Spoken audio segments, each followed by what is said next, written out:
지금 나눈 그 히브리서 11장 13절 이하는 우리가 평소 예배나 또 양육 때 많이 나눈 말씀이지만, 특별히 이제 지난 시간에 또 설교 중에 나눴었던 말씀이죠. 근데 오늘은 이 부분을 좀 더 복습 겸 또 확실히 해두고 넘어가기 위해서 오늘 아예 본문을 그 히브리서 11장 13절로 16절을 잡고 우리가 읽어본 것입니다. 자, 13절부터 다시 보시면, 이 사람들은 다 믿음을 따라 죽었으며 약속을 받지 못했을 때 그것들을 멀리서 보고 환영하였다 그럽니다. 몇 번 강조했지만 그 약속은 곧 예수 그리스도죠. 즉 그들도 이 땅에서 믿음을 따라 죽었다 그래요. 그러니까 오직 구원은 믿음인 거니까, 믿음에 의한 것이니까 이 사람들, 즉 구약의 선진들도 다 우리가 똑같이 믿음 안에서 믿음을 따라 죽고 부활한 겁니다. 그래서 우리가 직전 주일에도 나누었지만, 출애굽기 3장에서 하나님께서 떨기나무 가운데 나타나셔서 모세에게 뭐라고 하셨죠? 나는 아브라함의 하나님, 이삭의 하나님, 야곱의 하나님이다 그랬습니다. 이미 역사적으로는 죽은 사람들인데 하나님이 그들의 하나님이다 강조를 하세요. 즉 하나님 안에서는 그들은 육신적으로는 이미 역사적으로 죽었을지 모르지만 하나님 안에서는 계속 살아있는 자로 여기신다는 거죠. 그것을 도장 찍어 주시는 말씀이 예수님께서 복음서에서 그 마태복음 22장이죠.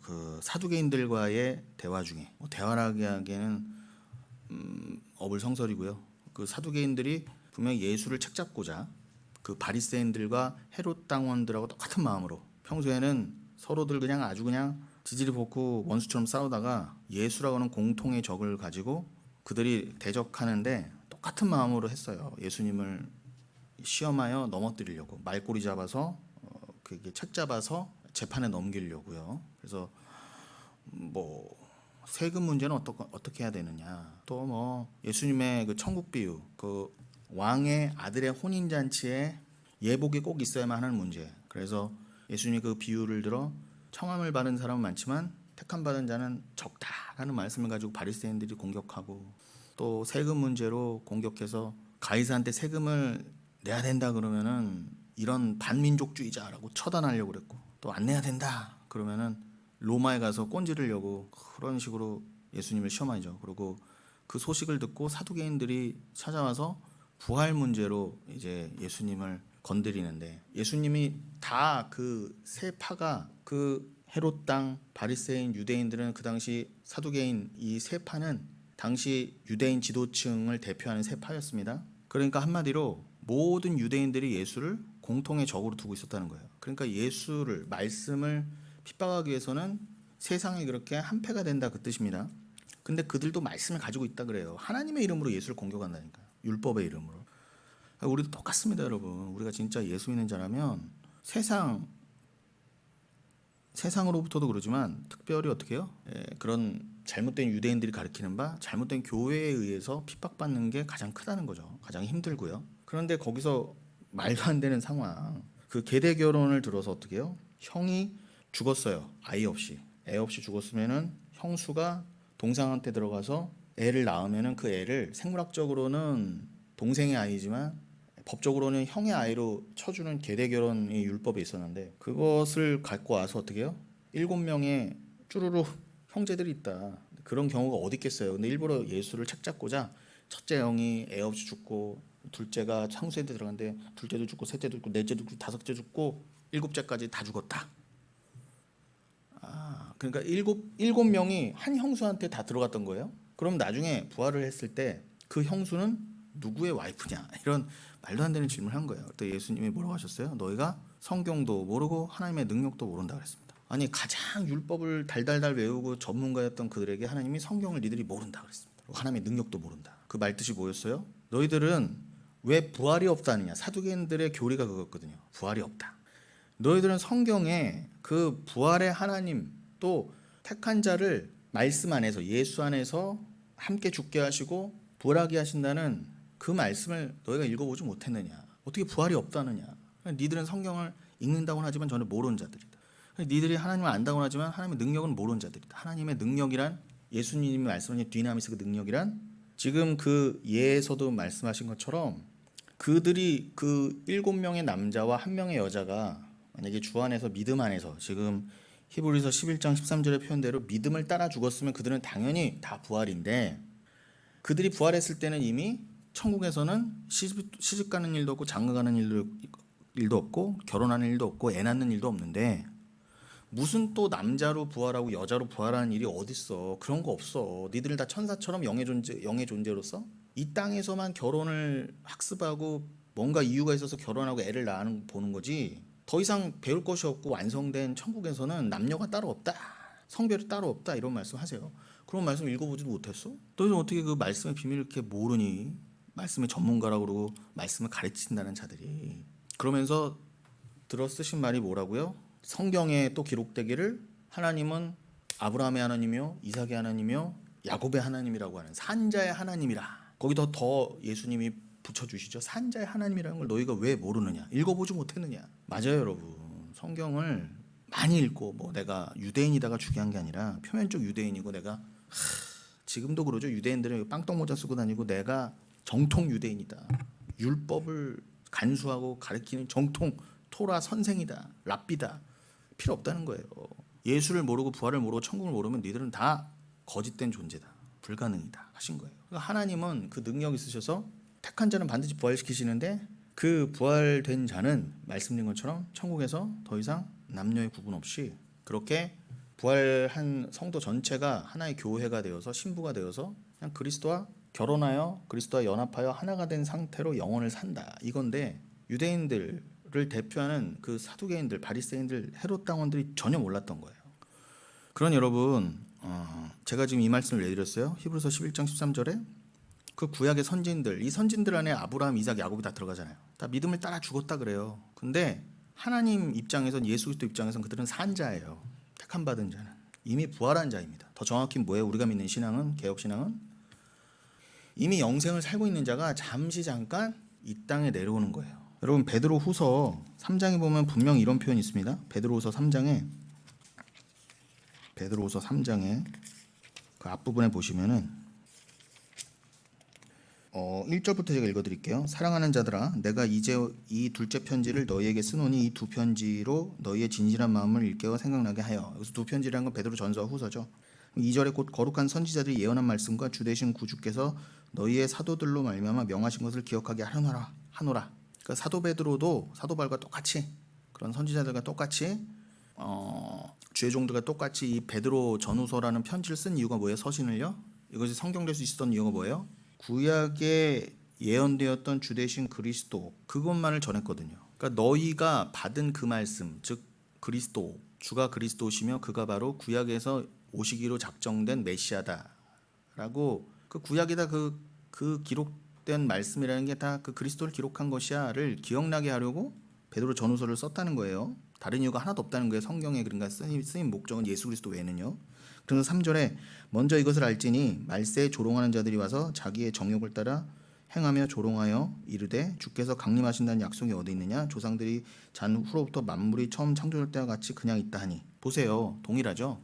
가짜들은 뭐라고 자꾸 하느냐? 바리새인들처럼, 심지어 유대인이다, 교회 다닌다 하는 사람들조차도 뭐라고 한다고요? 말세에 이르러서 더욱더 조롱하는 자들이 생겨서 뭐라고 조롱한다고요?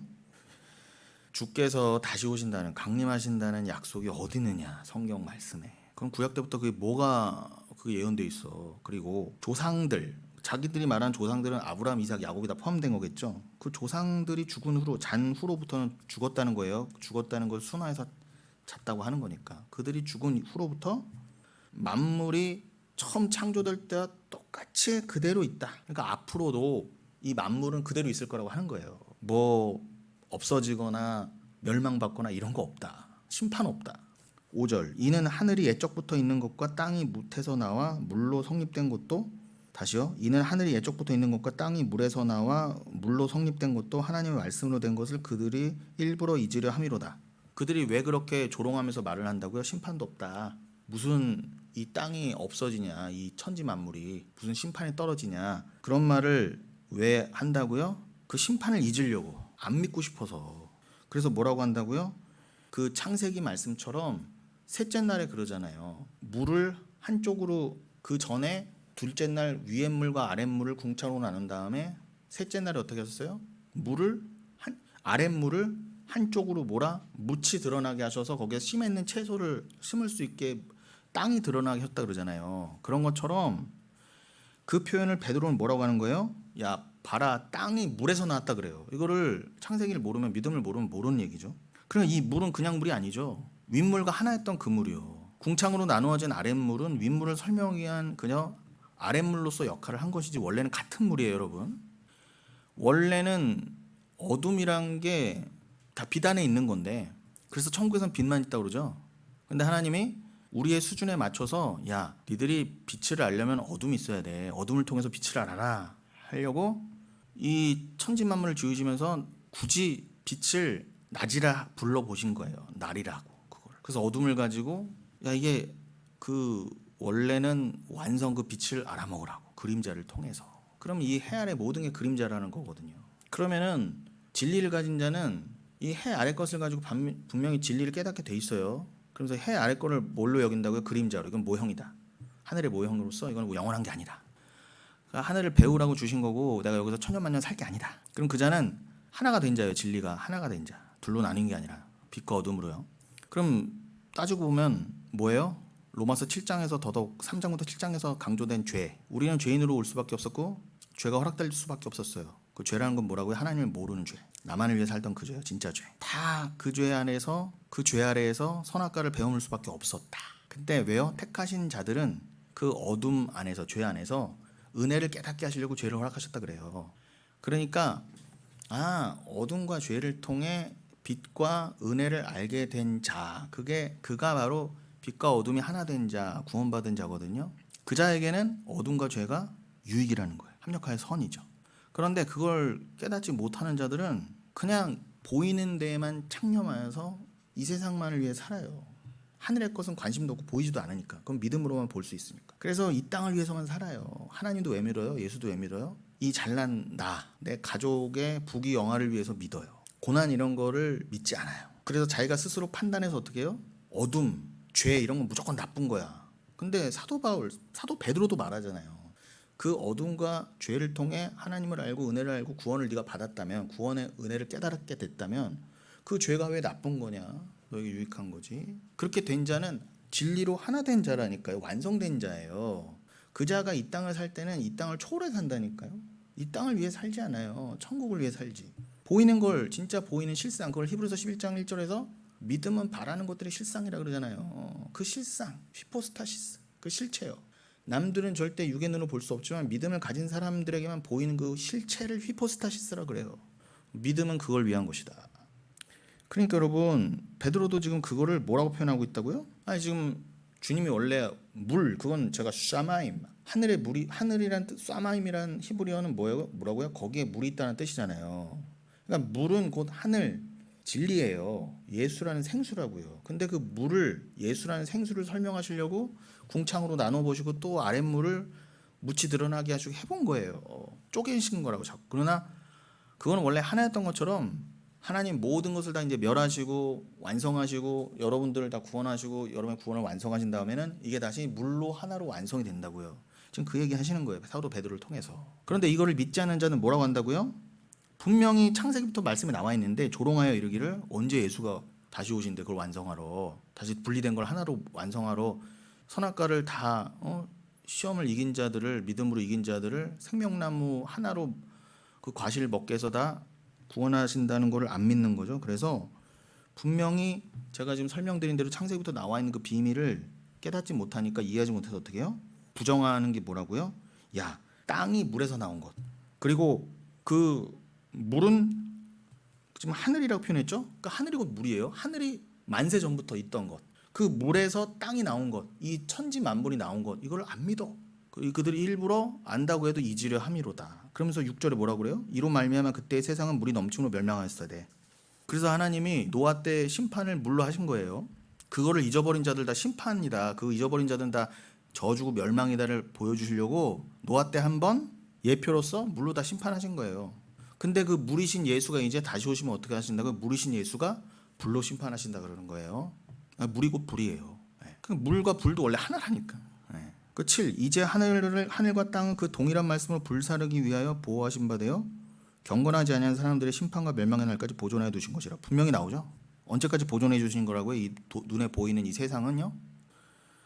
동일한 말씀으로 불살라 없애시기 위해서 창조하셨고 지금까지 보호하셨다 그러잖아요. 여러분 그러니까 이게 역설이라니까요. 없애실 걸 만드셨대요. 다 없애실 거를 지금까지 보호하셨대요. 그러니까 여러분 지금 막 지구가 곧 망할 것 같은데도 이게 간당간당 남아있는 이유는 뭐다?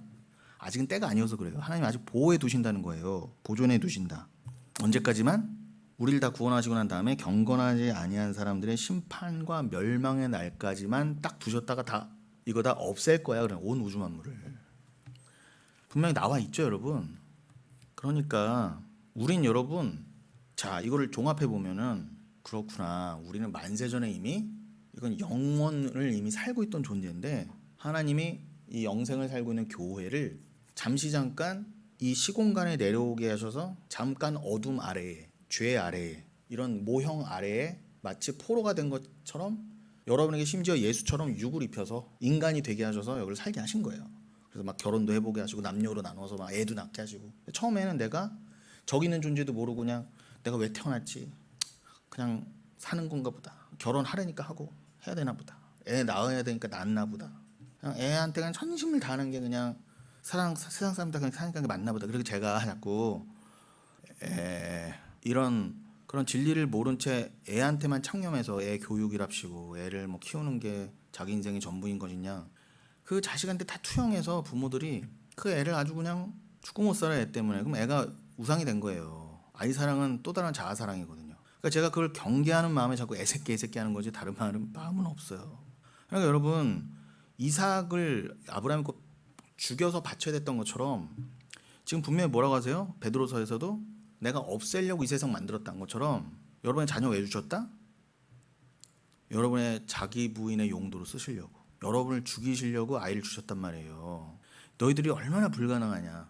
하나님만이 자기 아들을 내주실 수 있는 거예요. 절대 인간은 안 돼요. 그러니까 니들은 순수한 사랑을 절대 이뤄낼 수도 없고 절대 너희는 너희 자아 사랑을 뛰어넘을 수 없어. 그거를 아이를 통해서도 알려주시는 거예요. 맞잖아요. 여러분 대부분의 부모님들이 내가 죽으면 죽고 내가 아프면 아팠지 자식 그런 꼴을 못 본다고요. 근데 그게 결국은 되게 숭고한 사랑 같지만 결국 자기 사랑이에요. 자아 사랑. 아이는 곧 또 다른 나거든요. 근데 그것도 여러분 정말 극한의 상황 가잖아요. 본능도 이겨요. 그 극한의 고통이. 그 일본 사람들이 마루타 아시죠? 그 만주 전쟁 이후에 그 하얼빈 저쪽에다가 만주 사태를 일으키고 나서 그쪽에다가 뭐 731 부대 이런 거 만들어 놓고 한국 사람, 조선 사람, 뭐 러시아 사람, 중국 사람 데려다가 실험을 했죠. 아이를 엄마와 같이 뜨거운 물에 이렇게 물에 넣어놓습니다. 그래서 달궈요 물을. 저는 뜨거운 물에 처음에는 엄마가 애를 들어 이렇게 우리 애 살려야지. 근데 100도 가까우니까 엄마가 그 애를 딛고 일어나더라는 거예요. 여러분 그러니까 하나님 왜 그런 악랄함까지 허락하셨어요? 결국 자기 사랑을 못 넘어요 인간은요.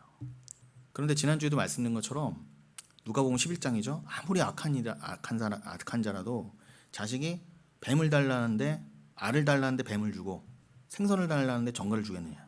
여러분 보세요. 그 독일의 아이히만 쇼 같은 영화에도 보고 여러 매체를 통해서 확인된 역사적 사실 고증을 보면은 그 나치 독일이 장교들이 담아놔 놓고 출근을 합니다. 이쪽은 가정집이고 이쪽은 수용소예요. 그럼 독일 장교들이 아유 그냥 이쪽에 있을 때는 가정에 있을 때는 세상 착한 아빠야. 너무나 아이들을 사랑하고 같이 놀아주고 축복기도 해주고 같이 식사하고 씻겨주고. 그런데 그 사람이 출근할 때 딱 독일 장교 옷 입고 수용소 들어가서 계속 가스 실어 죽이는 거예요. 사람을요. 총으로 쏴 죽이고 아무 거리낌 없이 그냥 막 고문해서 죽이고. 그래서 딱 퇴근해 오면은 아이고 내 새끼야 그러는 거예요. 여러분 그 인간이에요. 근데 그 아이히만 쇼 같은 영화에선 그러잖아요. 유대인들이 그 전범 아돌프 아이히만을 예루살렘에서 1960 몇 년이죠. 그때 전 세계가 보는 생중계 앞에서 그걸 재판하면서 그것을 영화화한 거거든요.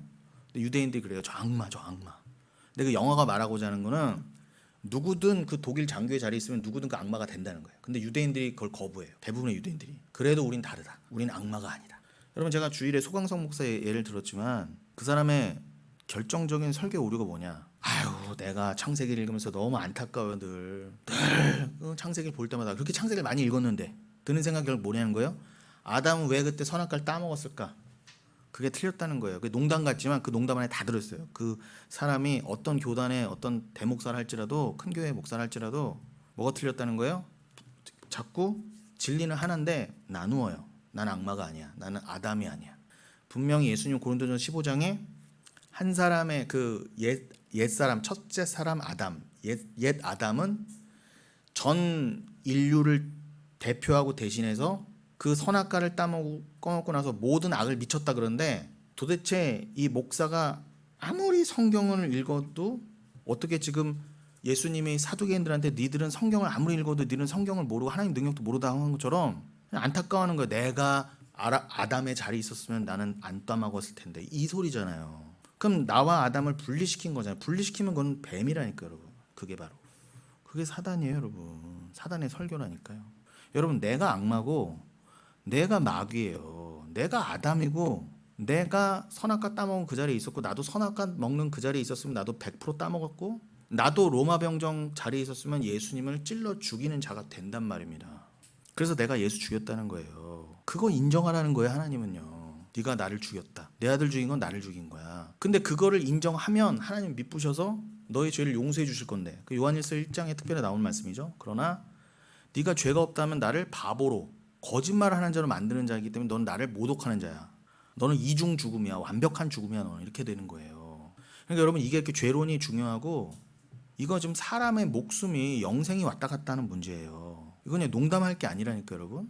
그래서 제가 이렇게 독서를 퍼부은 거예요, 여러분. 왜 분리해요? 분명 예수님은 네가 마귀의 자식이라 그랬고 네가 사단이고 네가 악마야. 영적 전쟁은 딴 거 아니야. 너의 옛사람을 죽이는 거. 옛 아담을 죽이는 게 너 스스로는 안 되니까 그 옛 아담을 대신해서 온 진짜 아담, 마지막 아담이신 예수 그리스도의 피로 말미암아 은혜로 말미암아 너는 새로운 존재가 될 수 있어. 이전 것은 지나갔으니 보라 새 것이 되었다. 그 말씀이잖아요. 첫째 아담의 죄로 다 죄인이 된 것처럼 마지막 아담과 한 분의 은혜와 피로 택한 백성들은 그렇게 구원이다를 믿으려면 내가 옛 아담 안에 있고 옛 아담이 바로 나고 내가 바로 예수 죽인 자고 하나님 아들 죽인 자고 내가 그래서 사탄이고 악마라는 거를 깨달아야 된다는 거예요. 왜 분리해요 자꾸. 그게 잘못됐다는 거예요. 그 목사의 그 말 속에는 그 아이만 쇼의 유대인과 똑같은 모습이 들어있는 거예요. 나는 저들과 달라. 그게 바로 유대인들이 예수님 때 나는 저 세리와 창녀는 달라요. 나는 율법 잘 지키거든요. 나는 뭐 이렇게 예수의 은혜를 받을 필요가 없어요. 그럼 예수는 올 필요가 없었던 거잖아요. 나 스스로 율법 지켜서 의로워서 하나님 앞에 의로운 자로 설 수 있고 의롭다 여김을 받을 수 있고 아니 여김 받는 정도가 아니라 나는 이미 처음 태어날 때부터 선민으로 태어나서 나는 가능성이 있는 자예요가 심판받을 유대인의 표상이잖아요.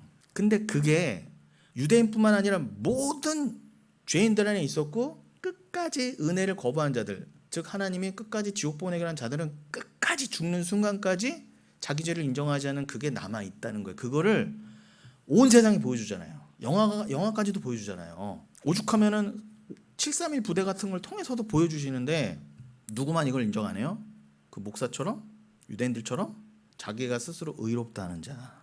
그게 하나님이 제일 싫어하는 사탄 새끼라는 거예요. 뱀 새끼. 내가 뱀이니까 예수가 날 위한 죄인 뱀으로 오셨습니다. 로마서 7장에 그 말씀이라 그랬잖아요. 오죽 자기 부인이 불가능하면 죄를 동원해서 죄가 죄되게 우리로 하여금 우리 안에서 죄가 심히 죄로 드러나게 하셔서 야 죄야 네가 좀 도와줘라 죄 좀. 그러니까 죄가 여러분을 탐심이 여러분을 확 잡아서 로마서 7장의 표현을 하면은 계명이 이름에 탐심이 이루어졌다 그러잖아요. 첫 번째 계명이 뭐예요? 너 선악과 먹지 마. 근데 그부터 다 실패하게 만드셔서 옳다커냐고 뱀과 계명이 틈탄 거예요. 우리를 죄인으로 드러내려고. 그 하나님 다 작정이라고 하시는데 그거를 개혁신앙을 말한다고 하는 목사부터 거부하면 무슨 소망이 있어요 우리 대한민국 교회에. 심지어는 뭐라고요? 목사 야 특별히 뭐라고 그래요? 나는 특별하니까 이게 큰 교회 목사하는 거고 나는 니들과 달라. 나는 하나님께 특별한 복을 받은 사람이고 심지어 그 교회 성도들도 자기처럼 아담과 분리된 자가 되면 안 돼. 나만 의로운 사람이 돼야 돼. 진짜 의로운 사람. 격이 다른 사람 나는. 그럼 유대인보다 더한 거 아니에요? 지가 뭔데? 지는 유대인 축에도 못 부는 주제에 유대인보다 더 잘났다고 그러니까 얼마나 악하다는 거예요 그게 도대체. 그러니까 저는 사도 바울 표현대로 정말 사탄은 광명한 천사의 모습으로 옵니다. 드러내놓고 안 온다니까. 말씀드렸잖아요. 너무나 온유하고 아이를 사랑하는 파파가 세상 가장 끔찍한 악랄한 죄인이었던 거. 가장할 수 있어. 얼마든지 인간은요. 처음에는 양심이 거리꼈겠죠. 근데 하루 이틀 하루에 수천 명 수만 명 죽이다면서 그냥 손 씻고 가서 애들하고 밥 먹고 이런 게 너무 자연스러워지는 거예요. 인간은요 더 타락할 수 있어요. 얼마든지 타락할 수 있어요. 끝간단을 모르고 타락할 수 있는 게 인간이에요. 그걸 잊으면 안 됩니다. 그래서 예수가 오실 수밖에 없었던 거예요. 그 죄를 해결하기는커녕 뭐가 죄인지도 모르니까. 근데 어떻게 감히 다른 사람도 아니고 목사란 놈이 아무리 나이 많아도 상관없어요. 아무리 나이가 적은 교육 전도사님이라 하더라도 진리를 말하면 저는 존댓말 쓰고 무릎 꿇을 수 있어요. 그런데 아무리 큰 교회하고 아무리 나이 먹어도요 쓸데없는 말하는 인간은 욕도 아깝습니다. 사실요. 욕도 아까워. 그런 여러분 이 히브리서 그러니까 11장 13절 우리가 지금 지난 시간에도 긴 시간 나눴는데 또 지금 이게 이렇게 나눠야 될 부분들이 많잖아요. 이 믿음의 선진들이 다 믿음을 따라 죽었다는 이 말씀 안에 다 들어가 있는 거예요. 그러니까 이걸 모르면 안 된다니까요. 근데 그들은 그렇게 하나님 안에서 이미 산 자로서 이미 산 자였어요. 이미 영원 전부터. 그런데 하나님이 니들이 이렇게 영생을 사는 도대체 조건과 은혜가 뭐였는지 무슨 이유 때문인지 알고 와라 하고 잠시 잠깐 영원에 비하면 아무것도 아닌 잠시 잠깐 그 100년도 안 되는 짧은 인생들을 이 땅에 살짝 겪고 가게 하시는 거예요. 근데 마치 다 이 기억을 상실한 사람들처럼 엄마 뱃속에서 나오면서 응애 하면서 다 잊어버리고 나오는 거예요. 왜 그렇게 다 절대 절망을 만드신다? 내가 한다. 내가 택한 자는 아무리 다 까먹고 이 세상에 태어나도 어떤 악인이라 할지라도 내가 택한 자는 반드시 그 은혜로 내가 천국 백성임을 그리고 어떻게 구원받았다는 것을 깨닫게 돼 있어. 이걸 증명하시기 위해서 그걸 영광이라 그래요. 하나님의 영광이 드러난다. 그게 물이 바다 덮은 가치라고 그랬죠. 아래 세상에 있던 자가 위의 물을 통해 그 위의 진리를 통해 이 아래 바다에 있는 자가 궁창 아래 바다에 있는 자가 진리를 깨닫는 것. 그렇게 하나님의 영광 받으시려고 이거를 다 계획하신 거예요. 그러니 구약의 선지인들은 아브라함, 이삭, 야곱을 포함해서 다윗, 모세 이런 모든 사람들은 특별히 히브리서 11장에 대표적으로 나와 있는 믿음의 선지인들이 구약에 태어났지만 그들도 믿음을 따라 죽었다는 건 뭐예요? 우리랑 똑같이 믿음 안에서 이미 구원받았던 백성인데 그냥 생물학적으로만 역사적으로만 예수님 전 시대에 역사적으로만 온 것뿐이에요. 근데 그들의 구원 조건도 똑같다. 믿음을 따라. 다만 뭐가 달라요? 우리는 이미 예수라는 역사적 예수를 2000년 전에 겪었고 알고 있고 그럼 약속까지 받은 거잖아요. 우린 증거도 받고 약속도 받고 히브리서 11장이 표현을 하면. 근데 이들은 그래 나로서는 안 돼. 다윗도 아무리 율법 지켜보고 예배 드려보고 모세는 심지어 돌판에다 율법까지 받고 성막까지 처음 지어봤는데도 그걸 다 만들어 바쳤는데도 이 행위가 아니구나. 행위 자체로는 안 되는구나를 깨달아라. 어떻게 해요? 동물 제사 드리면서 역설적으로 어떻게 해요? 동물 제사 드리지 마로 깨달은 거예요. 이 진짜 동물 제사가 가리키는 바 히브리서에 특별히 나오죠. 동물 제사가 가리키는 바 진짜 제물이신 영단번의 제물이신 예수 그리스도를 깨달아라. 그러니까 이들 다윗이나 모세 입장에서는 메시아는 알지만 역사적 예수는 몰랐다 할지라도 반드시 그 메시아가 오실 거를 믿었단 말이에요. 왜냐하면 자기의 불가능함을 율법을 지킴을 통해서 알았거든요. 그러니까 율법을 통해 나의 불가능함을 알으니까 율법을 제대로 지키게 된 거죠. 내가 이렇게 하나님께 예배 많이 드렸으니까 번제물 많이 드렸으니까 내가 이렇게 기도 많이 했으니까로 되는 게 아니구나 아는 거예요. 열심히 할수록 해볼수록 자기 불가능한 거예요. 난 덮여야 되는구나 은혜로. 이거 그냥 메시아가 앞으로 오실 메시아가 이걸 다 이루러 오시는 거에 이거는 그냥 하나의 모형이고 그 율법이라는 모형을 통해 예수를 배워야 되는구나. 그게 로마서 10장 4절이죠. 모든 율법을 예수를 가리킨다. 그 완성은 예수다. 그거를 이미 안 거예요. 애들은 구약을 살면서 율법을 지켜보면서 율법 시대 아래에서 성막과 성전 아래에서. 그래서 그들은 구원받을 수 있었던 거지 성막 지어서 성전 지어서 율법 지켜서 잘나서 구원받은 게 아니었단 말입니다. 그게 이 말이에요. 그들은 약속을 못 받았을 때 이미 믿음을 따라 죽었기 때문에 구원이다. 그러니까 실제적인 예수를 모르고 못 만나고 죽었지만 하나님이 너희는 이미 믿음 안에서 죽은 거야. 예수 안에서. 예수가 하나님이신데 그냥 예수가 역사적 예수를 딱 기원전과 기원후를 그냥 꿰뚫고 딱 오셨다는 그건 그냥 상징일 뿐이지. 예수 전에 있던 사람들은 율법 지켜서 구원받고 예수 이후의 사람들은 은혜로 구원받고 이런 게 어디 있어요. 이거를 이 묵시를 영혼을 모르니까 정통 교회를 하는 것들도 이단보다 못한 교리로 다 혹세무민하는 거예요. 지들도 모르고 잘. 그러니까 만 개의 교회가 있으면 만 개의 교리가 나오는 거예요. 겉으로만 지들이 뭐 교회다 서로 인정해 주는데 그럴 거면 뭐하러 교단 나누고 뭐하러 교파 나눈 다음에 그래요. 합치지도 못하고 뭘 합쳐야 되는지도 모르고 뭐가 다른지도 모르고 달라질지도 모르고 답답하다는 것입니다. 얘들이 다 잘났대. 교회래. 장자교회래. 자네가 또 장자교단에 장자교회래. 어휴. 그러나 보세요. 멀리서 그걸 봤다는 게 뭐예요? 그게 이게 은유적인 표현이잖아요. 나는 이 땅에서 예수를 못 보고 죽지만 날 위해 오실 예수가 역사적으로는 저 나의 후손으로 오시지만 그는 이미 만세전부터 살아계신 그는 살아계신 이 정도가 아니라 그는 하나님이야. 그가 나의 이 믿음을 확증해 주시기 위해서 곧 오실 거야를 그 믿음을 품고 죽었다 이거예요. 그 약속을 못 받았으나 멀리서 그 약속을 바라보고 믿음 안에서 아멘하고 죽었다 그 뜻이잖아요. 그러면서 그 사람들은 어떤 삶을 살았다? 외국인과 나그네 같은, 특별히 파라피데모스 나그네 같은. 그렇게 거부고 뭐 막 양이 몇 천 마리고 여기서 막 엄청난 부요한 사람으로 살았어도 이거 아무것도 아니다. 이건 그저 내가 예수 이전의 사람이니까 예수라고 하는 진정한 그 천국을 설명하기 위해서 하나님이 나에게 장수와 어떤 다산과 이런 많은 재물들을 허락해 본 것이지 이건 아무것도 아니야. 난 나그네일 뿐이야. 난 여기서 정주하지 않아. 여러분 나그네면요 여기 신경 안 쓰는 거예요. 뭐가 주어졌어도 이거 뭐 곧 버릴 거, 영원하지 않은 거 이렇게 여겼다는 거예요. 자기 인생과 모든 보이는 것들을 오직 관심은 그저 나는 빨리 본향에 가야지, 본향에 가야지, 본향에 가야지 이거에만 온 미쳐서. 그게 지난주에 주제이기도 했잖아요. 중간에 잠깐 나눈 에피제테오. 여기서 본향 찾느니 여기서 에피제테오라고 했죠. 본향을 찾다가 파트리스 그 본향을 찾는 이 파트리스는 여러분 우리나라 성경은 다 본향 해놔서 헷갈리는데 여기선 파트리스예요. 말 그대로 진짜 성도의 본향 천국을 말하는 거예요. 한 성이라고 그랬죠. 진짜 성 예루살렘 성. 이 땅에 눈에 보이는 예루살렘 말고요. 저 하늘이 진짜 예루살렘이다. 그것을 설명하기 위한 게 이 땅의 예루살렘이라는 거예요. 네타냐후가 지금 가자 지구에서 전쟁 벌이고 있는 그 땅이요. 여러분들 가만히 생각해 보세요. 제가 어제도 참 다시 한번 역사를 생각하면서 하나님의 이 섭리를 생각해 봤습니다.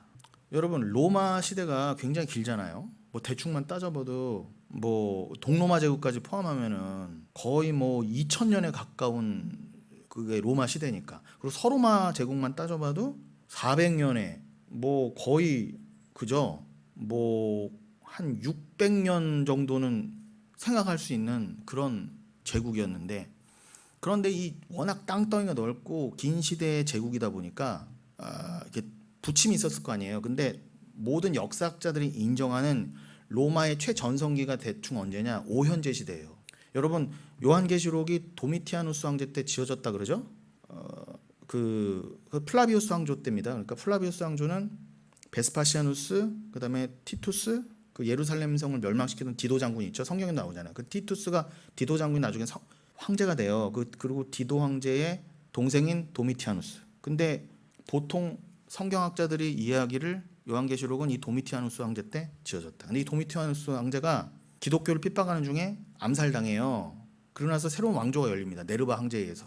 그럼 네르바 때부터 5명의 또 황제가 이어지는데 이걸 특별히 오현제라 그래요. 같은 왕조면서 특별히 제가 지금 왕조 이름은 정확히 길어서 기억이 안 나지만 네르바가 연 왕조가 플라비우스 왕조를 이어서 이어지는데 7명의 왕이거든요. 근데 그 7명 중에 앞에 5명 오현제라 그래요. 걔네는 다 양자 이런 식으로 뭐 친척이나 자기 직계 아들이 아니라 이렇게 양자로서 이어져 가요. 근데 오현제라고 한 것처럼 오현인 것처럼 5명의 현명하고 아주 현자인 황제들이란 뜻이죠. 근데 요 왕조의 마지막 왕이 누굽니까? 콤모두스잖아요. 여러분 그 글래디에이터 영화 보면은 그 아주 가장 악한 왕으로 나오는 로마 시대 안에서도 그 실제로 그랬어요.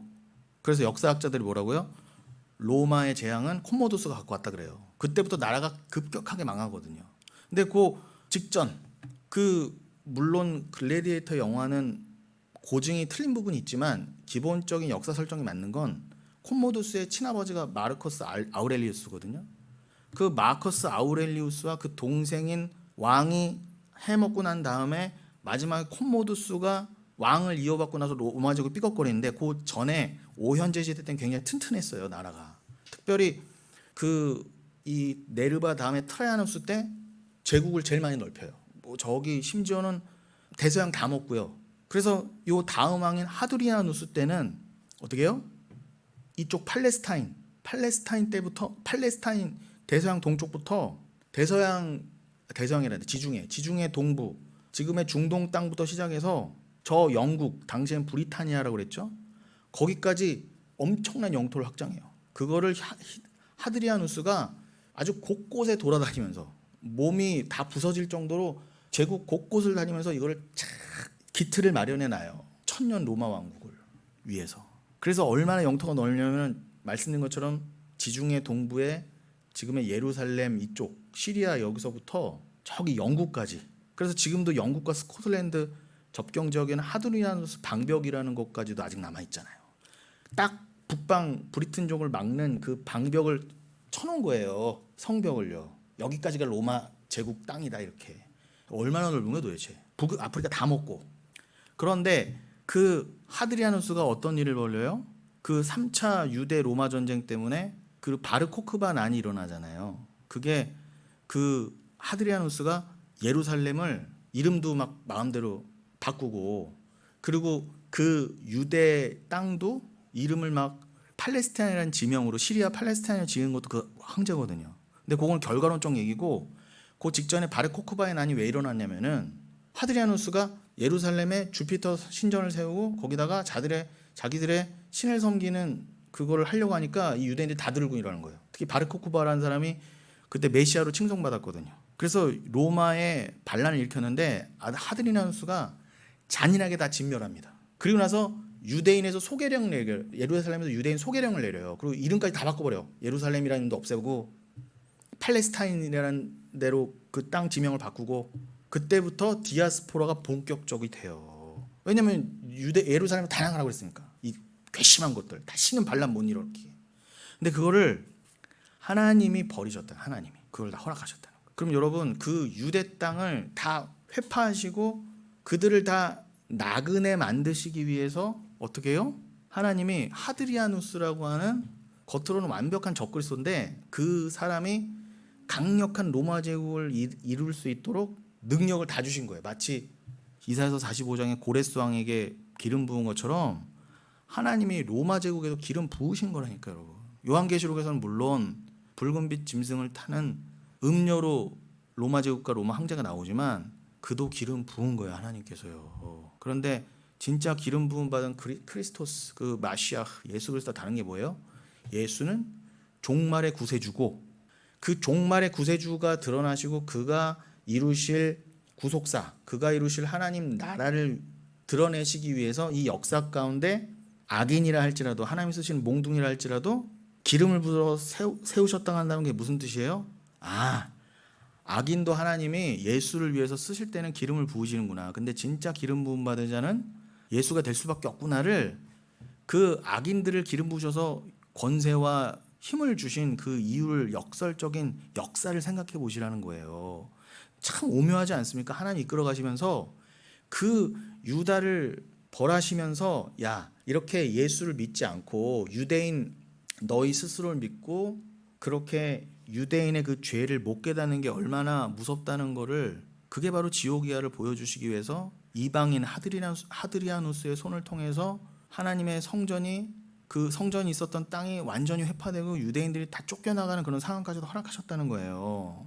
근데 그것은 결국 하나님이 그 로마 제국을 펼치셔서 결국 말씀이 온 땅으로 퍼져나가기 위한 또 장치로서 그렇게 하셨다는 걸 생각한다면 정말 합력해서 선을 이루시는 거는 하나님밖에 없으시구나. 그러니까 여러분 우리를 그리스도인을 심판하고 하나님이 고난을 주셔서 우리 믿는 자들의 심판은 뭐라고 이 땅에서 내가 자기 부인 되어가는 그 심판을 미리 받아 영원한 지옥으로 들어가지 않게 하시기 위해서 이 땅에서 자기 부인의 전쟁을 일으키시기 위해서 세상을 통해 우리를 벌하실 때가 있어요. 마치 하드리아누스를 통해서 유대인들을 쪼개놓으셨던 것처럼. 그럼 여러분 장렬히 쪼개져 가시면서 이 땅에서 그래, 모든 역사가 가리키는 바 내가 그렇게 이 역사 가운데 죽어가야 되는구나. 나라고 하는 이 죄인을 죄인으로 드러내시고 나를 자기 부인시키시고 나를 하나님 앞에 무릎 꿇게 하시기 위해서 세상에 권세를 주시고 그 권세 받은 세상을 통해 나를 몰아가실 때가 있구나, 나를 찢어 놓으실 때가 있구나를 배우시라는 거예요. 여러분을 하나님 앞에 무릎 꿇어 놓으시기 위해서 세상한테 힘을 주실 때가 있다니까요. 그게 역사예요. 보세요. 로마가 가장 강했을 때 유대가 완전히 쪼개졌어요. 그러니까 여러분이라고 하는 자아가 셀수록 여러분을 쪼개기 위해서 세상을 쓰실 때 세상에 엄청난 힘과 권세를 주실 때가 있을 거예요. 그러나 그건 영원하지 않다. 하드리아누스도 60 몇 세에 죽었어요. 그렇게 제국을 잘 다스려 보려고 그냥 곳곳에 돌아다니며 병을 얻어갖고요, 아주 말년에는 비참했습니다. 근데 그것도 하나님 뜻이에요. 야, 네가 그렇게 내가 준 권세에 마치 네 것이냐 그렇게 악을 행하면 너는 뭐 여기서 영원히 살 줄 알아? 하면서 하나님이 또 그렇게 보여주시는 거죠. 다 잡초 같은 인생들인데 우리 동일한데 우리는 어떻게 하나님이 만세전의 언약에 따라서 우리를 그렇게 그 정에서 구원하시냐는 거죠. 그러니까 여러분 이 세상이 이렇게 강성할수록 저건 분명히 전 말씀 없는 자고 오히려 말씀을 흉내내고 교회를 흉내내면서까지 세상 권세를 얻고 막 우리를 막 마음부터 해서 실제로 핍박하고 막 어렵게 하는 그 모든 것들을 하나님이 이렇게 잡초가 무성하듯 힘을 주시는 거예요. 우리라는 이 인생을 달달달 볶으셔서 얼른 빨리 통과하게 하시려고 시험을. 그럼 여러분 장렬히 세상에 의해서 그 몽둥이에서 맞아 죽을 수밖에 없어요. 근데 그 몽둥이는 하나님이 휘두르시는 거예요. 예수 그리스도 자체가 철장이라 그러잖아요. 그러니까 여러분 그게 맞아요. 예수는 반석이신데 돌이에요. 우리를 깨부시는 돌.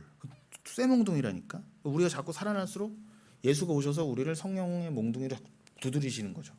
근데 그 겉 모습은 그게 마치 온유하고 인자하신 예수의 모습이 아니라 특달같이 우리가 달려들어서 우리를 부숴놓는 그 세상의 모습이라는 거죠. 근데 그 영적인 배후에는 예수가 계세요. 근데 그 예수라는 돌에 맞아서 장렬히 깨지지 않으면 여러분 그와 함께 성전이 못 돼요. 성경에 나오잖아요. 그 시온에 두신 기초돌, 그 기초돌로 인해서 대부분은 그거는 건축자가 버리는 돌로서 무시할 때 대부분은 그 돌에 깨어져서 지옥 가는데 누구는 의로운 죽음, 그 허무한 죽음, 네크로스의 죽음 말고 누구는 따나토스의 의로운 죽음으로 이끄셔서 어떻게 해요? 동일하게 그 예수란 돌에 말씀에 맞는데 누구는 말씀의 돌에 맞으면서 자기가 안 깨져. 그리고 이게 그 나를 때리는 돌이 곧 예수였다는 걸 모르고 이런 중에 그냥 네크로스, 의미 없는 무의미한 영원한 죽음으로 가요. 예수를 못 믿고. 그런데 여러분처럼 택한 자들은 그 돌이 예수구나를 보게 하시는 거예요. 그러니까 이건 나를 살리는 돌이구나. 생수구나. 내가 이 돌에 맞아서 장렬히 내가 부서지고 그럼 그가 나의 머리가 되고 머릿돌이 되고 나는 함께 성전으로 이어져 가서 나는 그렇게 부활이구나로 가면 그건 의로운 죽음이라니까. 그러니까 이 죽음에 대해서 사람들은 다 죽음은 재수 없어, 어두운 거야. 그거는 여기서 오래 살아야지 무조건, 이런 것들이 다 인간이 판단한 거잖아요. 근데 진리가 들어온 자는 오히려 죽음이 복이다. 죽음은 새로운 시작이다. 언제 죽어도 괜찮다. 어떤 죽음이 나에게 다가와도 나는 합력하여 부활이다. 나는 어차피 승리다로 간다면 죽음이 뭐가 두려워요. 어떤 죽음이 돼도 오히려 그 죽음을 아멘하고 받아들일 수 있는 거죠. 그런 역설은 진짜 그리스도인이면 안 돼요. 그러니까 그때 로마 시대 때 그럼 날 죽일 테면 죽여라. 뭐 서민선 전사님도 뭐 양육 때 얘기하셨지만 폴리캅 같은 사람, 서머나 교회 그런 사람 갈 수 있었던 거예요. 그렇게 진짜 상황 가서 물어봐야 되지만 폴리캅한테 뭐 불댕겨라, 나 묵지도 마라, 뭐 이런 거는 설하니까 그거는 들어봐야 되는 거고 어쨌거나 어떤 죽음이어도 뭐 불댕기는데 묵든지 안 묵든지, 그러나 그 죽음을 그런 의로운 죽음으로 맞이할 수 있는 건 주가 하신다요. 주가. 아니 다니엘의 세 친구 보세요. 불 가운데 어떻게 뛰어들어갈 수 있었어요. 옆에서 그 느부갓네살의 바빌론 병정들은 풀무불 들어가기 전에 다 타 죽는데 근데 어떻게 자기를 이렇게 투신할 수 있어요. 믿음이 있었으니까. 믿음이 발현돼서 마치 하나님 이거 믿음이야라는 부분처럼 믿음이라고 한 네 번째 사람 예수, 성령을 그 불 가운데서 심지어 느부갓네살 사는 눈에도 보이게 하시잖아요. 그러니까 여러분 풀무불 들어가셔야 된다니까. 근데 거기 안에 들어가니까 그냥 사르르 손을 묶었던 게 풀리고 주와 함께 성물을 추더라. 아휴, 그러니까 여러분 이게 가당키는 한 얘기예요. 예. 아니, 믿음이 아니고는 이거는 뭐 받을 수도 없고 나눌 수도 없는 얘기죠. 아무튼 여러분 그 이 얘기가 왜 나왔어요? 14절의 초반부에 히브리서 11장 14절 초반부에 나 이게 히브리서 11장 이게 또 길게 할 생각이 없었는데 본향 찾는 이 에피제테오, 열렬히 찾는 자. 저 진짜 본향, 진짜 고향. 파트리스는 진짜 고향을 말해요. 하늘이라는 고향, 성도의 고향이에요. 거기를 그냥 미친 듯이 찾는. 그럼 여러분 아까 말씀드린 대로 이 모형입니다. 물론 이거 역사는 자체는 모형이니까 하드리아누스를 로마 최강국의 최강 군왕으로 만들어서 유대를 딱 깨부셔서 흩으신 것처럼 우리가 여러분 그 유대인들은 그 땅이 눈에 보이는 고토가 자기네 영원한 자기들이 살 땅이라고 여겼지만 마치 하드리아누스의 그 권세로 인해서 그냥 산산이 부서진 것처럼 여러분 우리들의 자아도 우리들의 편견도 우리들의 고집과 우리들의 그런 비성경적이고 비성도적인 생각도 주님이 이 세상에서 반드시 깨부수세요. 그럼 여기서 우리는 무슨 생각에서 늘 난 여기가 좋사오니 예수 믿는다고 하면서도 뭐 본향이 있다는데 아니 모르겠고 그건 일단 여기서 내가 강남에 아파트 일단 구해놓고 그러면서 생각해보자. 예를 들면요. 이런 식의 삶. 그래서 분명히 하나님은 본향을 위한 하나님이고 본향을 찾는 게 진짜 신앙이어서 우리를 이 세상에서 자꾸 정 떨어지게 하신다는데 자꾸 주야 주야 하면서 자꾸 달라고 하고 날 살찌우게 해달라고 그러고 내 소원 성취하게 해달라고 하는 게 그게 나그네 맞아요? 본향 찾는 사람 맞아요? 그러니까 여러분 정말 택하신 백성이면은 하드리아누스를 통해서 유대를 산산조각 부신 것처럼 여러분 아주 힘이 풀로 충천해진 그런 세상을 통해 여러분을 박살내실 거예요. 아주 그냥 자존심 상하게 그냥 팍싹 깨뜨리셔서 어떻게 해요? 그래 위를 봐야지. 내가 원래 봐야 될 것은 위지 하늘이지. 심지어는 어떻게 한다? 본향 찾게 만드신다. 이 찾다가 뭐라고 그냥 대충 찾으면 찾고 말면 말고 그냥 목마른 사슴 뭐 이런 유유자적한 게 아니라 미친 듯이 사슴이 물 찾아서 막 찾아 헤매듯이 저도 오늘 아침에 급히 나온다고 물을 안 챙기고 안 먹고 나왔더니 목말라 미치겠더라고요. 편의점에서 편의점. 그냥 비교할 수는 없지만 아무튼 막 미친 듯이 물을 찾는 사슴처럼 어떻게 해요? 에피제테오. 이게 열렬히 찾다, 간절히 찾다라고 그랬죠. 이 뜻이 얼마나 찾아 헤맸으면 에피 강조형을 두어서 그냥 본향을 미친 듯이 그냥 본향만 보이도록. 여러분 좀비는 뭐만 찾아요? 강시는 뭐만 찾아요? 썩은 시체만. 아니, 썩은 시체가 아니죠. 인간 피냄새. 미친 듯이 앞에 어떤 장애가 있어도 좀비나 강시들은 막 뛰어들잖아요. 불나방 여러분 불에 타 죽는 거 알면서 불에 뛰어들잖아요. 그런 것처럼 미친 듯이 본향만을 찾게 만드신다는 거예요. 누가 그랬던 것처럼 아브라함, 이삭, 야곱이 그랬던 거죠. 믿음의 선진들이 그랬던 거죠.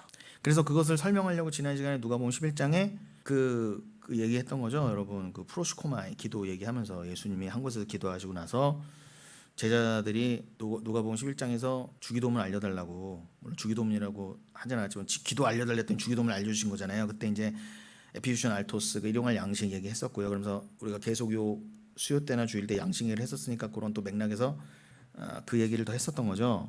그러면서 요 부분은 제가 이제 스킵하면서 넘어가고 있는 겁니다. 다시 다 할 수는 없으니까. 근데 그 에피주션 알토스가 굉장히 뭐 신약 성경에서도 오직 주기도문에서만 마태복음 6장 누가복음 11장에서만 사용된 용어로서 성경 밖에서도 거의 찾을 수 없는 그러한 아주 신비로운 말인데 이것을 결론적으로 잘 해석하면 어떤 의미라고요? 진짜 내일을 위한, 진짜 본향이 하늘인 것처럼 진짜 내일, 그 영생, 천국의 시간, 시간이라 표현할 수는 없지만 우리 성도에게 있어서 진짜 내일, 그 과거, 현재, 미래를 뛰어넘는 내일, 그 내일의 양식을 구하라가 주기도문이었어요. 근데 마태복음 같은 경우에는 뭐라고 돼 있다고요? 오늘 우리에게 일용할 양식을 주셨다고 그랬죠. 오늘이 뭐라고 했어요? 자, 일용할 양식은 영원의 양식이라고 치면 진짜 내일의 양식이신 예수 그리스도 말씀을 친다면 오늘은 뭐예요? 세메론이라고 돼 있다고 그랬죠. 세메론.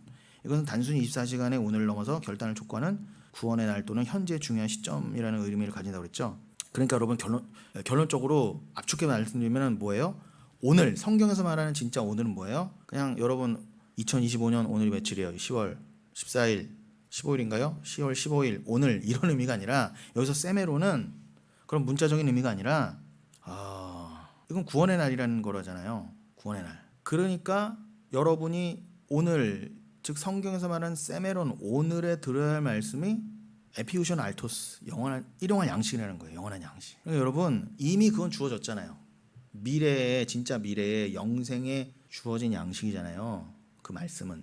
근데 그걸 여러분 세메론 오늘 구하라는 거예요. 오늘만 구하라가 아니라, 오늘에서야 구하겠다는 게 아니라, 여러분은 늘 세메론이잖아요. 현재적인 거잖아요. 여러분 신앙은 이미 구원이지만 오늘도 이미 주신 구원을 향해서 나아가야 되는, 그 오늘도 열심히 에피제테오 본향을 찾는 사람처럼 세메론 오늘도 여러분은 어제 구했으니까 오늘은 좀 쉬자, 안 찾는 게 아니라 오늘은 마치 오늘이 진짜 종말의 날, 완성의 날인 것처럼 오늘이 마지막처럼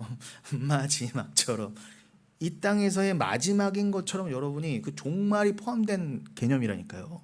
여러분 생각해 보세요. 이미 본향을 알고 본향을 찾는 사람이면, 이미 삶의 모든 목적이 천국과 영원한 내일이라고 한다면, 영원한 그 영생이라고 한다면, 오늘도, 그 오늘이라고는 표현할 수밖에 없는, 인간의 말 중에 오늘이라는 표현에 뭐 쓸만한 게 없거든요. 그 세메론, 그걸 오늘 세메론을 해봤지만, 그러니까 영생이 포함된 오늘이요. 이미 여러분들은 이 땅에서 주를 믿은 그 순간부터 계속 오늘이에요.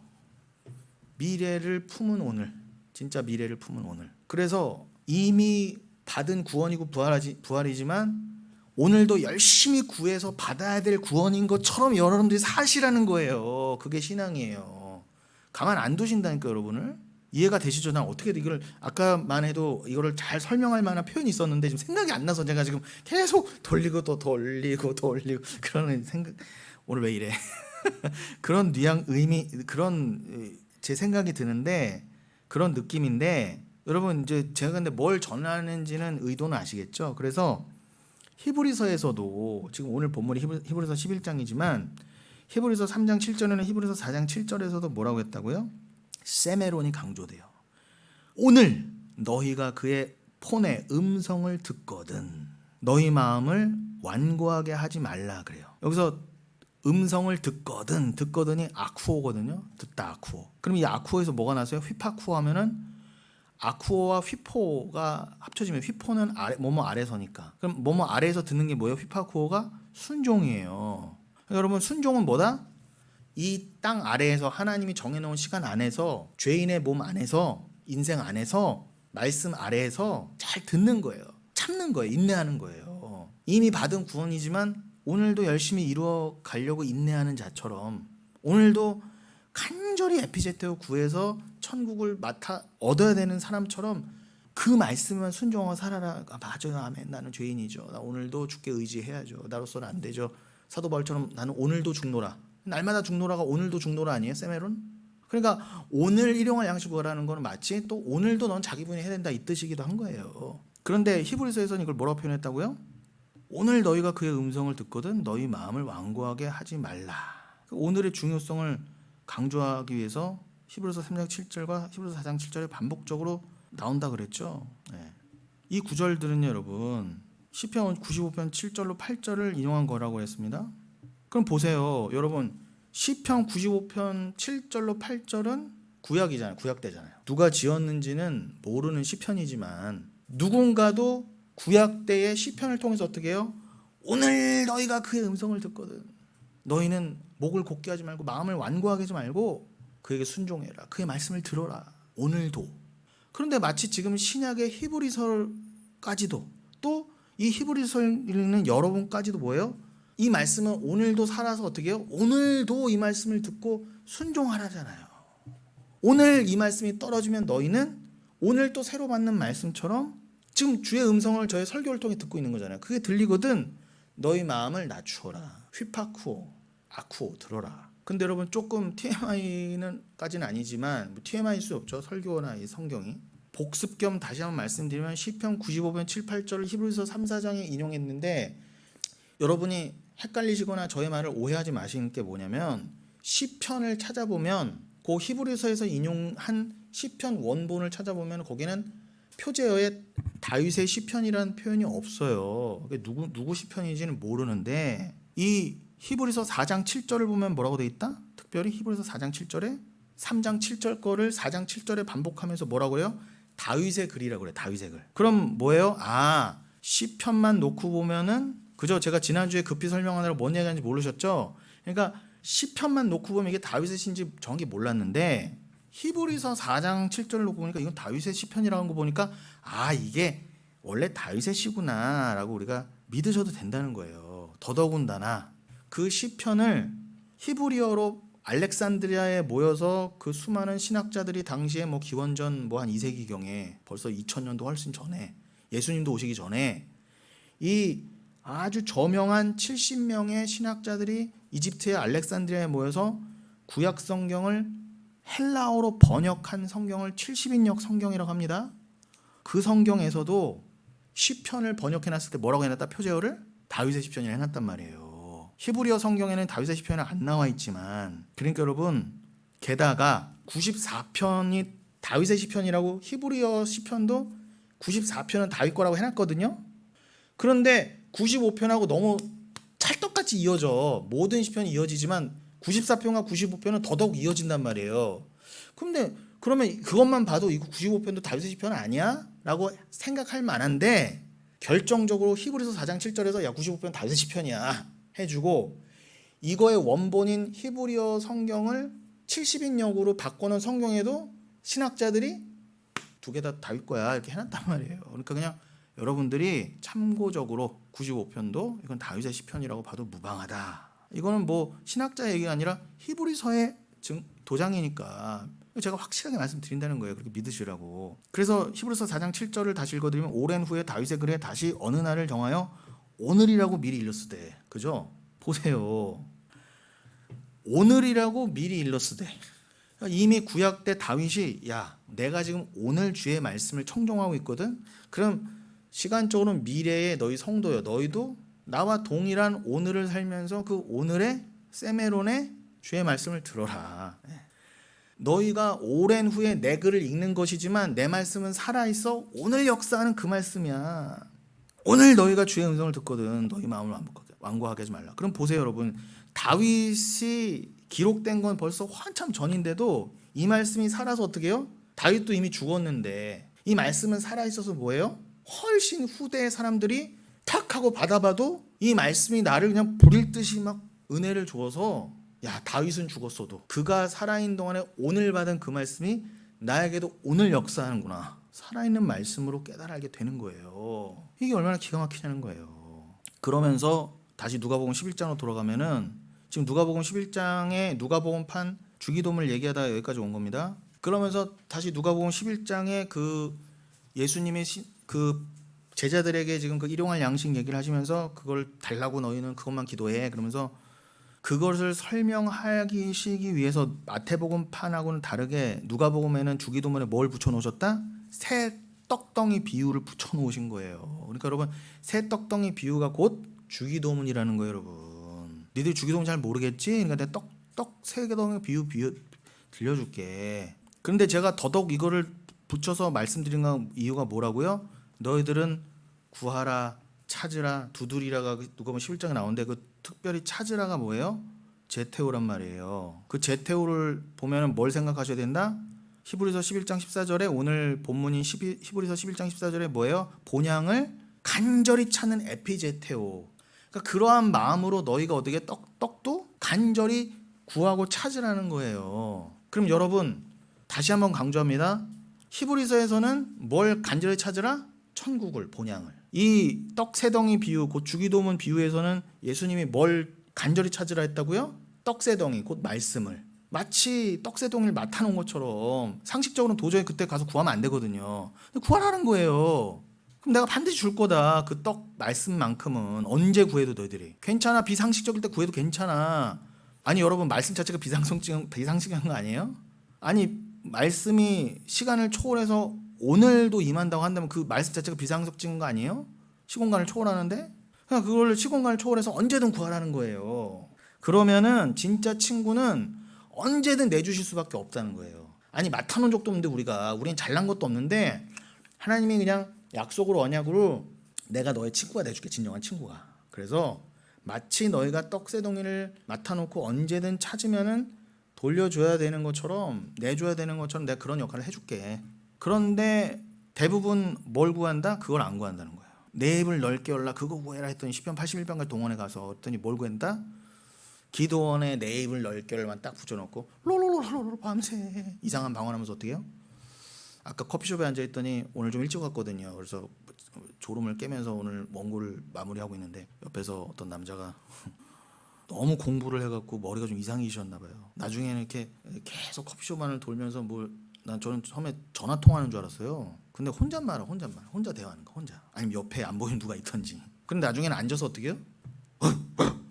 그리고 동물원 몇 개 동물들 흉내를 보고 막 우우 이러고 막 방언하시더라고. 동물방언. 저 동물방언 오랜만에 들었습니다.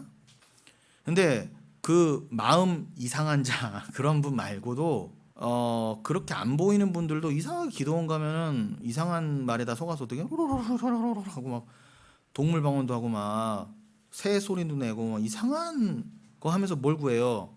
입을 넓게 열어서 떡새덩이 구한 적 난 그런 사람 못 봤어요. 제정신 나는데 제대로 구하겠어요? 다 뭐 구해요?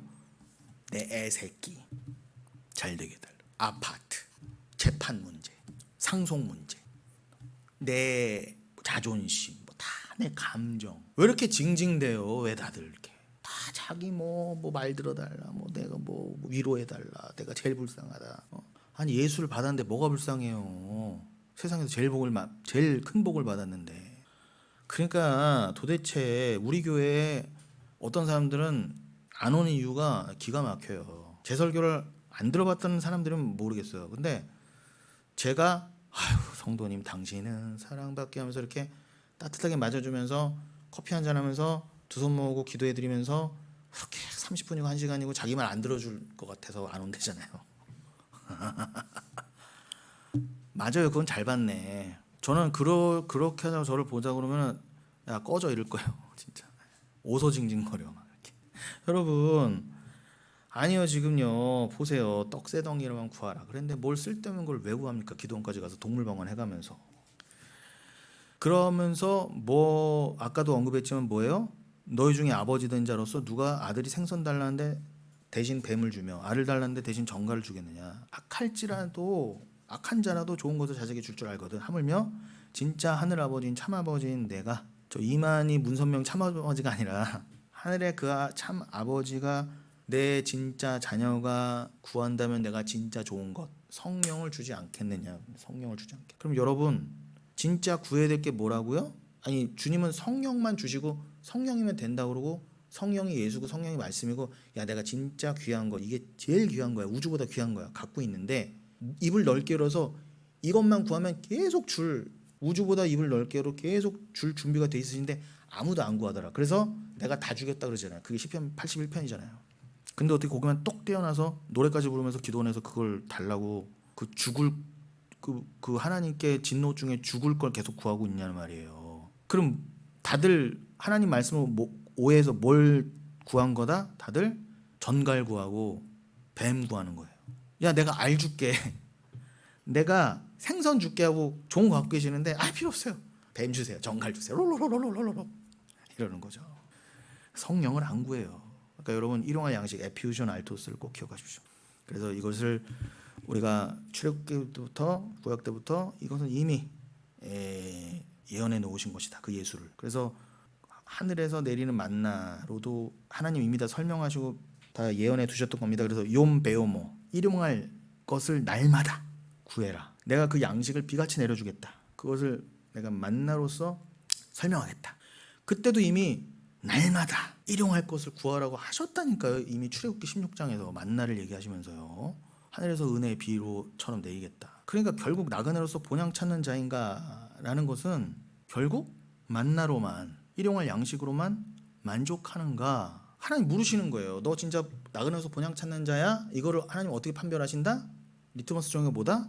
네가 정말 기도를 합시고 하는 기도가 너의 삶이 예배가 만나만을 찾고 세상은 다 무시하는 그 만나 다 예수를 찔러 죽이고 밟아 죽이고 그냥 예수를 버린 돌이었잖아요. 건축자가 버린 돌. 심지어 이스라엘 백성까지도 출애굽 경험한 이스라엘 백성까지도 이게 뭐야 한 게 만후였잖아요. 이게 뭐야 도대체 이게 가시 갖고 이걸로 그냥 나 매출하기 고기 줘, 고기 줘, 부추 줘, 마늘 줘, 정력 좋은 거 줘. 다 무시했던 거예요. 이스라엘부터. 다 실패했다는 거예요. 근데 뭐가 잘났어요? 뭐가 잘난 도대체? 응? 한국 출신 목사가 뭐가 잘나서 도대체? 그러니까 여러분 만나를 찾고 즉 예수만을 찾고 네가 그것만으로 만족하는가? 그 성령 떡새덩이로만 만족하는가? 그건 하나님이 그렇게 만드신다는 거야. 그만이 시험을 통과할 수 있고 그가 뭘로 드러나는 거다? 히브리서 표현을 하면 그가 바로 구약의 선진들처럼 본향 찾는 자였구나 이렇게 드러난다는 거예요. 자, 그래서 오늘 이제 남은 시간 그러면은 이제 우리가 누가복음 뭐야 벌써 1시간 21분이 지난 거예요? 기가 막히네. 예, 기가 막히네. 뭐 그러면은 아쉽지만 오늘은 그럼 여러분 다음 시간에 그 오늘 이제 읽으신 부분이 그러니까 히브리서 11장 말고 그 오늘 다시 한번 우리가 읽은 그 누가복음 11장이 주기도문 그러니까 누가복음판 주기도문이잖아요. 그럼 우리가 지금 이왕 이렇게 기도에 대해서 이 주기도문에 대해서 보게 됐으면 뭐 언제 늘 이거는 강조하고 나누어도 부족함이 없지만 더더욱 다음 수요 때는 마태복음 6장의 그 주기도문을 우리가 또 함께 보겠습니다. 그건 산상수훈 안에 들어가 있죠. 그 마태복음 6장의 주기도문을 보시면 더더욱 오늘 누가복음 11장의 주기도문과 히브리서 11장 13절 이후에 그 오늘 본문의 말씀이 더 잘 각인이 되겠죠. 그리고 난 다음에 여러분 이제 우리가 원래 지난주와 지지난주 본문이 어디였어요? 신명기 32장이었죠.